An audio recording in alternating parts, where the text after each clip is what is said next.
Wyoming Armory, right here in the heart of Winchester country, Cody, Wyoming. Now today I was in the shop by myself working when a good friend stopped by who's in town for the 50th annual Winchester Arms Collectors Association show. Brought me a special Winchester. This one's an 1876 that has some set trigger problems. Now this one's kind of a unique configuration in that it letters with fancy wood, no checkering. Of course the set trigger, this one's an early 4-digit gun with a thumbprint dust cover, and it also letters full nickel. And if we look at the outside, all the metal components that we can see, they are all fully nickeled. Okay, so you know, you can see the lever, barrel, mag tube, everything we can see, including the brass carrier and the trapdoor in the butt plate. And if we open up the action, we look inside, everything in there is nickeled too. So it begs the question, when a Winchester lettered as full nickel, how fully nickeled is it? And we're going to find out, because of course we have to open it up to see what's going on with this set trigger. So let's take a look and see how much of the internal parts are fully nickeled as well. And like most of these early guns that were nickel plated, a lot of the nickel plating has worn off. They didn't have the process down all that well, and this one actually has a lot more nickel than the many we see from that era. This one's actually a pretty high condition gun. Now, as I mentioned, we can see that set trigger's not setting. Feels like there's an issue. It's either missing a spring or has a broken spring, and even with the hammer down, the trigger should set. Now I've taken the stock screws out, and you can see these stock screws actually are completely nickeled, not just the heads, but nickel plated all the way up and down the shanks, even the part that doesn't show. So now we've got to get in and see what's going on with this set trigger, so it's time to take this stock off. Be real careful with it, because that is a nice piece of wood. And boy, look at that right off the bat. We can see everything we can see in here is nickel plated. Look at the mainspring's nickel plated. We can see the bottom of the hammer, the stirrup, the little set trigger parts in here. We can see the catch hook and the knockoff. And if we look real closely, we can see the springs in there are nickel plated as well. So when they say full nickel plated, they weren't kidding. Now let's take a little closer look. We need to get in to see the front part of that set trigger assembly. Okay, so this side plate came off, and look at the inside of that side plate. Just beautiful nickel finish in there, and the inside of the loading gate as well. Okay, push this side out,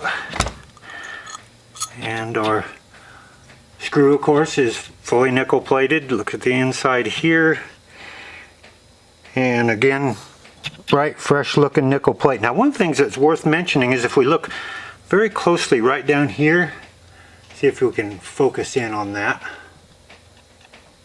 There's a number stamped there, a 37.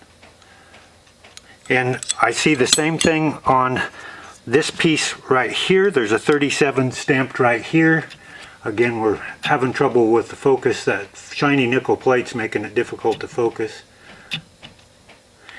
And so we've got an assembly number for the nickeled parts, the internals, which is kind of interesting. And if we turn this over, there should be one. Yep, there's one right here on the lever that's underneath. And probably a lot of these parts are going to have that same assembly number. Now this isn't the same assembly number we see down here on the side of the lower tang. We've got a 569 assembly number there, and we should see that. Yep, there it is on the upper part of the stock there, in the where the upper tang goes. So there's a 569 there. There's probably one on the inside of this butt plate. We don't need to take the butt plate off for this project, so we're not going to turn screws that we don't have to on a customer's gun. But then we can see in here too, our links are nickel plated, our carrier arm is nickel plated, our springs are nickel plated. This one for the finger lever, the other one for the carrier spring over here, and of course high condition of nickel inside here because they haven't been out and worn off at all. it's really fascinating. Okay, so I'm going to take some of the set trigger stuff apart. Looks to me like the springs are all there, but I'm thinking they're stacked wrong, and looks like maybe the knockoff spring is upside down. So I'll get that apart and we'll take a closer look at all those little parts that are nickeled. Here we can see all these little internal parts are all fully nickel plated. Now we've got the trigger, the sear, the catch hook and knockoff, the hammer, even this tiny little fly or sear override that rides right here in the hammer. It was originally nickel plated. And these 3 set trigger springs, just little thin little springs, nickel plated just like everything else. And they were stacked wrong, and hopefully that's going to solve the problem. We just get these stacked correctly. Now we had a deep dent in this magazine tube in this rifle that we had to take out. And much to my surprise, when we pulled out the magazine spring, it's nickel plated as well. Check that out. Just bright and shiny, looking like brand new nickel. So we've got this old beauty put back together again, and it ended up being a little more complicated getting that set trigger to work than I had anticipated.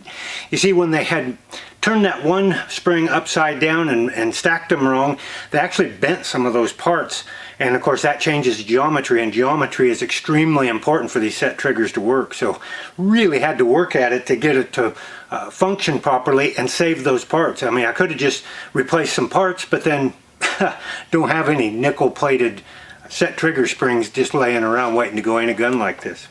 So let's see how she cycles. Oh, it's a dandy. And the trigger sets, and yep. So she's working again just like she's supposed to. Really an interesting rifle. And when you see now a Winchester that letters as full nickel or described as full nickel, you know they weren't just joking around. As far as I can tell, the only metal part that isn't nickel plated on this thing is the bore in the chamber. So thanks for joining us today. I hope you learned a little something and enjoyed seeing this old beauty. Until next time, happy trails from Wyoming Armory in Cody, Wyoming.